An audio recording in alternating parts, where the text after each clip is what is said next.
High demand இருக்கக்கூடிய காசஸ்க்கு கண்டிப்பாக நம்ம அரேஞ்ச் பண்ணியிருக்கோம். ஸோ தட் நீங்களும் உங்களோட படிப்பை நீங்கள் மேற்கொள்ளலாம். ஆனால் வேலை கிடைக்காம படிப்பை மேற்கொள்ளணும்.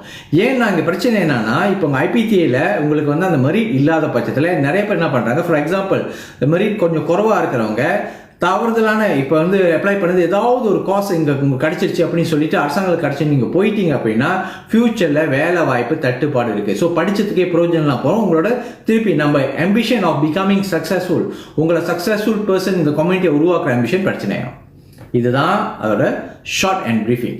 ஸோ இப்போ நிறைய பேரோட கேள்வி இந்த இடத்துல என்னன்னா, ஓகே சார் எனக்கு மெரிட் இல்லை அப்படின்னா என்ன பண்ணுறது, இல்லை மெரிட் இருந்தால் என்ன பண்ணுறது, அதுதான் பேஸ். ஓகே, ஸோ எல்லாத்துக்கும் ஒரு ஆப்ஷன் இருக்குது. பிள்ளைங்க நல்ல விஷயம் புரிஞ்சுங்க. நம்மளுக்கு இம்பார்ட்டன்ட் வந்து படிக்க போகிறது 2-3 வருஷம், ஆனால் வாழ்க்கை 50 வருஷம் வாழ்க்கை இருக்குது.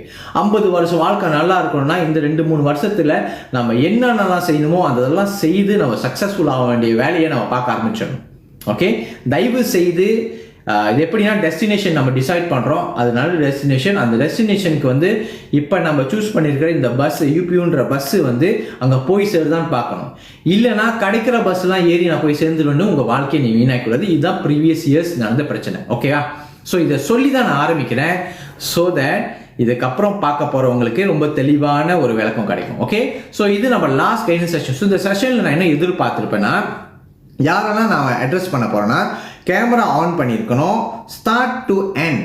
ஓகே, கை தூக்கி இருக்கணும். கை தூக்க நீ கை தூக்கி நிற்கிறது இல்லை, அங்கே எமோஜி பார்த்தீங்கன்னா கை தூக்கி இருக்க எமோஜியை நீங்கள் கிளிக் பண்ணி கை தூக்கி இருக்கணும். நம்பர் 2. நம்பர் 3, ஏன் ஸ்டார்ட் டு எண்ட்னா, நான் சில பேர்கிட்ட நான் வந்து அந்த கைடன்ஸ் கொடுக்கும் போது உங்களுக்கு அது பொருத்தமாக இருந்துச்சுன்னா நீங்கள் பொருத்தி பார்த்துக்கலாம். ஓகே, பிகாஸ் இங்கே ஆல்மோஸ்ட் 43 பீப்புள் யூஸ் பண்ணிக்கிங்க. 6-7 ஹவர்ஸ் ஓட அப்படின்னா ஒரு 10 நிமிஷம் செலவு பண்ணால் 6-7 ஹவர்ஸ் நம்ம செலவு பண்ண வேண்டியது இருக்கும். ஓகேங்களா? So I would like to cover everybody.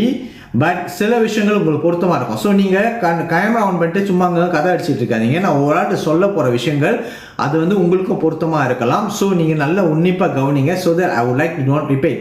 So சில கொரெக்ஷன் நான் இங்கே பண்ணும்போது அந்த கொரெக்ஷன் உங்களுக்கு கரெக்டாக இருந்துச்சுன்னா நீங்கள் இப்போயும் உங்கள் கொரெக்ஷன் செய்ய ஆரம்பிச்சிடலாம். அந்த செஷனில் உட்காந்து, இது வந்து ஒரு லேர்னிங் செஷன், நீங்கள் செஷனில் உட்காந்து நீங்களும் உங்கள் கொரெக்ஷன் நீங்கள் செய்ய ஆரம்பிச்சிடலாம். ஓகே, ஸோ நீங்கள் ஒன்று ஒன்றா நல்லா உன்னிப்பாக கவனிங்க. இது ரொம்ப இம்பார்ட்டன்ட். ஏன்னா சில பேர் எனக்கு மெசேஜ் பண்ணாங்க, சார் எனக்கு வந்து இன்றைக்கி வேலையாக இருக்குது, எனக்கு இதாக இருக்குது, நான் இப்போ மறுபடியும் சொல்கிறது.